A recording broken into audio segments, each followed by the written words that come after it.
तो सबसे पहले बात करेंगे नेपाल की, जहां हाहाकार की स्थिति है और फिर से एक नया अलर्ट जारी किया गया है। नेपाल में भीषण बाढ़ और भूस्खलन से तबाही के बीच मौतों का आंकड़ा 472 तक पहुंच गया है और इसके और बढ़ने की आशंका है, जबकि 1500 से ज्यादा लोग अब भी लापता बताए जा रहे हैं। नेपाल के 8 जिलों में शव मिलने और फंसे लोगों को निकालने का सिलसिला लगातार जारी है।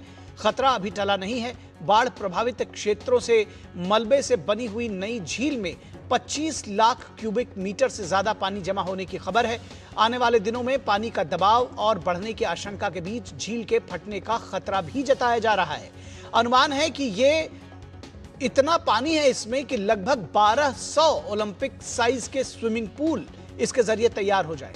ऐसे में तिब्बत से लेकर नेपाल तक फिर से अलर्ट जारी किया गया है, क्योंकि जो पानी है उसके बढ़ते हुए जलस्तर को बताया जा रहा है कि उसका जलस्तर बढ़ रहा है। नेपाल की national disaster risk reduction and management authority ने नया अलर्ट जारी किया है। भोते कोशी नदी में मलबे के साथ ही पानी का बहाव फिर से बढ़ा है। भोते कोशी और त्रिशूली नदी के किनारे राहत बचाव में जुटी टीमों और जोखिम वाले इलाकों में रह रहे लोगों को तत्काल सतर्क रहने की सलाह दी गई है। तो ऐसे में जो टीमें रेस्क्यू में लगी हुई थी उनको भी रोक दिया गया है, यानी राहत कार्य फिलहाल रोक दिया गया है, क्योंकि बांध पर जो खतरा है वो लगातार मंडरा रहा है। भारत ने भी उत्तर प्रदेश और बिहार में जो है वो हाई अलर्ट पर जारी है। ये दोनों राज्य नेपाल से आने वाले पानी के दबाव को देखते हुए महाराजगंज, कुशीनगर और बिहार के सीमावर्ती इलाकों में नदियों के जलस्तर पर निगरानी बढ़ाई गई है। यूपी ने एसडीआरएफ और पीएससी की टीमें, एसडीआरएफ और पीएससी जो है उनकी टीमें जो है वो राहत और बचाव कार्य के लिए लगी हुई हैं। इसके साथ ही साथ इस महा आपदा के बीच भारत समेत दुनिया भर के लोग जो है और दुनिया भर के देश नेपाल के लिए मदद के लिए आगे आए हैं। भारत ने 50 टन से अधिक आवश्यक सामग्री नेपाल भेजी है, जबकि सुरंगों, नदियों, घाटियों और प्रभावित इलाकों में बड़े पैमाने पर सर्च और रेस्क्यू ऑपरेशंस जारी हैं। नेपाल तिब्बत सीमा से लेकर सीमावर्ती भारतीय राज्यों तक अब चुनौती है बाढ़ के बाद पैदा हो गए नए खतरों से लोगों को सुरक्षित रखना। तो इस पूरी खबर पर हम बात करें उससे पहले क्या कुछ लोगों का रिएक्शन है और किस तरह से वहां पर आप बीती है लोगों पर, ये आइए हम आपको सुनाते हैं। My totally has been lost. You can see my house has been submerged over here. It's not a way to go over here. आगे से भी ज्यादा बहुत बड़ा बाढ़ आने वाली है, इसलिए सबको अलर्ट कर दिया जा रहा है। वही बता रहा है, इधर सब भाग रहा है। तो इस नदी में पानी बढ़ सकता है अभी और? हाँ, एक बार बाढ़ का खतरा फिर से पानी फिर आ रहा है बोल रहा था। क्या पीछे कोई बांध टूटा है, क्या हुआ इसको पता नहीं। पानी आ रहा है तेज। हाँ, तो सबको खाली करा दिया गया। इस जगह में क्या क्या आवश्यकता है इधर का है, वो पूछने के लिए, देखने के लिए आया है। अभी तो हम फील्ड विजिट के लिए भी आया है। मेरे भाई को जैसे जैसे निकालना पड़ेगा, वो कहाँ है, कैसे है, लापता है 3 दिन से। थाहा छैन दाइ कहिले भेट्छ थाहा छैन। मम्मी, 3टा बहिनी, एउटा छोरी, 5 जना घरको लापता छ। बाबा, अब भाइ उता सामान किन्न जानु भएको थियो ठुलो गाउँ। त्रिशूली खोला को तो एक भी आदमी नहीं है। त्रिशूली बाजार में एक भी आदमी नहीं बचा। हम लोग तो भागे सब। यही है ना मार्केट। और इस पूरी खबर पर बातचीत करने के लिए नेपाल से हमारे संवाददाता तापस भट्टाचार्य जुड़े हुए हैं और उनके साथ ही साथ हमारे सलाहकार संपादक विनोद मिश्रा भी इस खबर पर बातचीत करने के लिए जुड़े हैं। सबसे पहले तापस, आपके पास आएंगे और ताज़ा अपडेट के लिए क्या कुछ अपडेट है, क्योंकि ये बताया जा रहा है कि नया अलर्ट जारी किया गया है और जो बाढ़ का खतरा है, यानी कि जो जलस्तर बढ़ रहा है, वो भी एक बड़ी चुनौती बनी हुई है।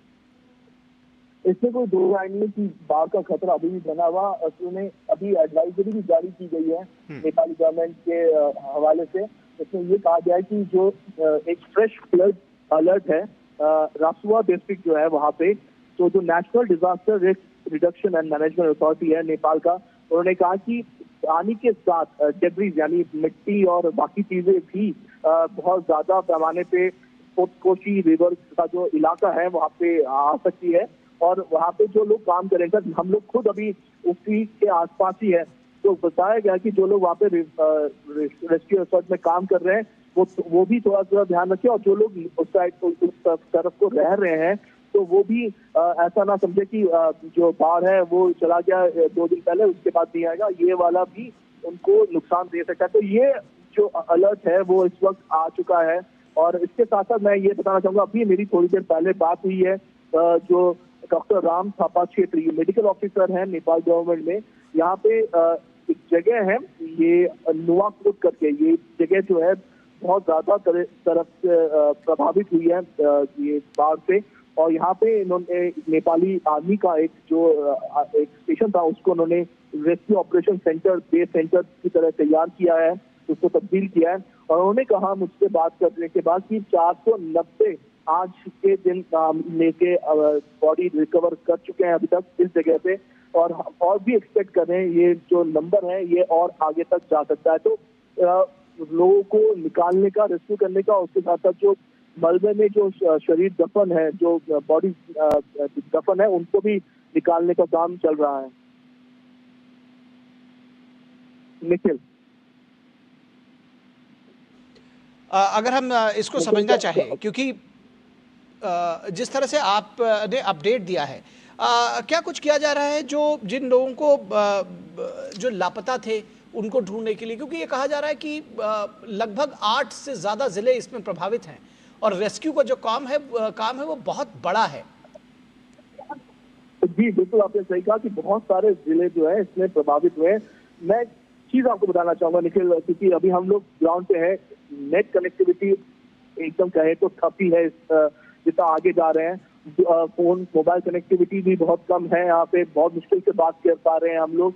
और दूसरी जो अहम चीज है कि बारिश हो रही है यहाँ पे, हम लोग अभी पूरा भीग चुके हैं, बारिश में बात कर रहे थे तो बारिश में भीग चुके हैं, बाहर रास्ते में खड़ा होना पड़ रहा है, कोई यहाँ पे शेड नहीं था तो हम भीग चुके हैं यहाँ पे। और ये बारिश से ये चॉपर सर्विस को थोड़ा प्रभावित जरूर किया है। हम लोग बात करते हैं कि किस तरीके से दूर दराज के इलाकों में नेपाली गवर्नमेंट लोगों को बचाने का काम कर रही है, तो उसमें चॉपर सर्विस को खासतौर से नेपाली गवर्नमेंट के खुद के जो चॉपर्स है उसके अलावा जो प्राइवेट चॉपर्स है उनको भी यहाँ पे लगाया गया है कि किस तरीके ज्यादा से ज्यादा लोगों को वहां से बाहर निकालने में सक्षम हो। खासतौर से जो जगह जो दुर्गम इलाके हैं, खास जो हाइड्रोइलेक्ट्रिक पावर स्टेशन में लोग काम कर रहे थे, भारत के भी बहुत सारे लोग हाइड्रो इलेक्ट्रिक पावर स्टेशन में काम कर रहे थे जो टनल्स में फंस गए हैं, उनको कैसे निकाला जाए, ये एक बहुत बड़ा एक जिसको जो है एक बहुत बड़ा एक चैलेंज है अभी अथॉरिटीज के सामने। और उस पर जब ये इस तरीके की बारिश और इस तरीके की चीजें होती है तो और आगे का रास्ता, जैसे मैंने कहा कि पूरा का पूरा रास्ता एक तरह से टूट चुका है, जो ब्रिजेस थी वो टूट चुकी है, तो ये जो आपदा है यहाँ पे बहुत बड़ा रेस्क्यू ऑपरेशन की जरूरत है। नेपाली गवर्नमेंट बहुत बड़े पैमाने पे रेस्क्यू ऑपरेशन कर रही है, लेकिन मंजिल और ये इतनी आसान नहीं होने वाली है, क्योंकि जैसे मैंने कहा कि अभी एक फ्लैश फ्लड का ऑलरेडी एक दिया हुआ है, वार्निंग दी गई है, अलर्ट जारी किया गया है। और अहम चीज है कि ये भी कहा गया है कि ये जो बारिश हो रही है इससे भी नुकसान हो सकता है। तो कुल मिला के ये जो दिक्कतें हैं ये नेपाल सरकार की अभी कम होती हुई दिखती नहीं है। जब हम रास्ते में आ रहे थे, पूरे रास्ते में हमें एम्बुलेंस और जो मिलिट्री की गाड़ियां दिखी, और हमने जब बात भी की तब हमें पता चला कि जो पेशेंट बहुत क्रिटिकल कंडीशन में है उनको एयरलिफ्ट करके सीधा काठमांडू पहुंचाया जा रहा है, और जो जिनका इलाज यहाँ पे किया जा सकता है, नुवाकोट जो बेस हॉस्पिटल है, तो उनको वहाँ पे भी लेके जाया जा रहा है। तो इसी पूरी तरह से है, बहुत सारे और यहाँ के लोग भारत को थैंक यू भी बोल रहे थे कि करीब 48 टन का रिलीफ मटेरियल भारत में पहुंचा है, बहुत से और देशों में भी भेज रहे हैं यहाँ पे। तो बाकी कह रहे थे कि बहुत सारा शुक्रिया कि भारत ने इस समय पे मदद की, और ये लोग चाह रहे हैं कि जल्द से जल्द ये रेस्क्यू ऑपरेशन खत्म हो, क्योंकि जितना समय बीतेगा उतना लोगों को बचाने में दिक्कत होगी। निखिल जी जी जी जी निश्चित तौर पर आप बने रहे हमारे साथ। विनोद जी, किस तरह से आकलन करेंगे, ये जो तस्वीरें हैं ये भयावह हैं, जो नदी का या जो पानी का जो वेग है वो डराने वाला है। और जिस तरह से वो पूरा प्लावित क्षेत्र अपने साथ में सबको बहाते हुए ले जा रहा, डुबाते हुए, ये प्रलय के विषय में हमने सुना था, देखा नहीं था। ऐसा लगता है कि प्रलय आ गई है।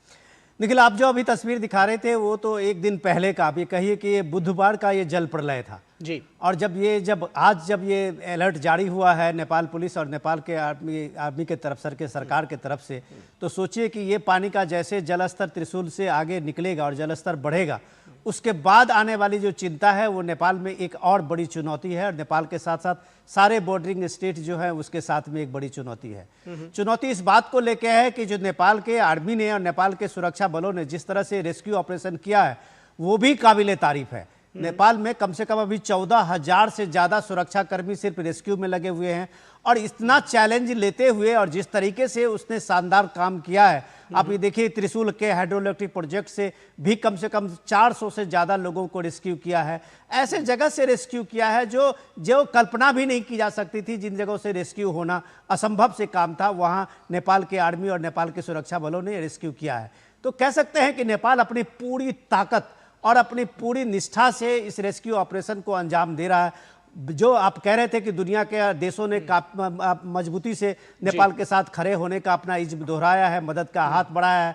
भारत भी कम से कम 50 टन अभी तक जो आवश्यक सामग्री है उनको भेजा है, दवाई के रूप में, कंबल के रूप में और छोटे छोटे चीज़ों को लेके जो रिहैबिलिटेशन के लिए तुरंत जरूरी हो सकता है।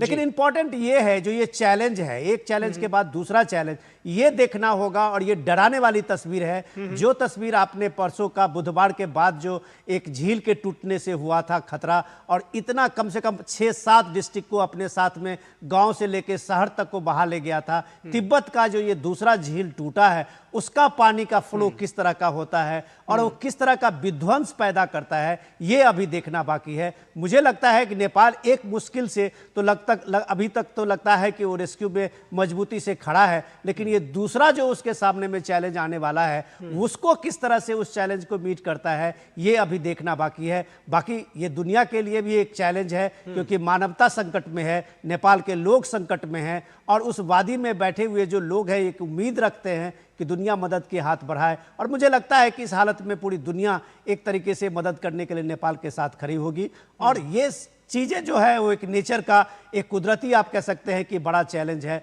वो किसी भी देश के सामने में है, लेकिन काबाल की बात तब होती है और इतिहास उसे याद रखता है जो इस आपदा में उसके साथ खड़ा होता है। बिल्कुल, आपदा में इसके साथ खड़ा होता है। भारत आपदा में नेपाल के साथ खड़ा हुआ है। और सबसे बड़ी बात है कि जो पर्वतीय राज्य है, पर्वतीय देश हैं, उनके सामने जो आपने अभी पर्यावरण की चर्चा की, वो निश्चित तौर पर ये चुनौतियां लगातार दिन ब दिन बढ़ रही है। फिलहाल बहुत शुक्रिया आपका और तापस भट्टाचार्य, आपका भी शुक्रिया हमारे साथ जुड़ने के लिए।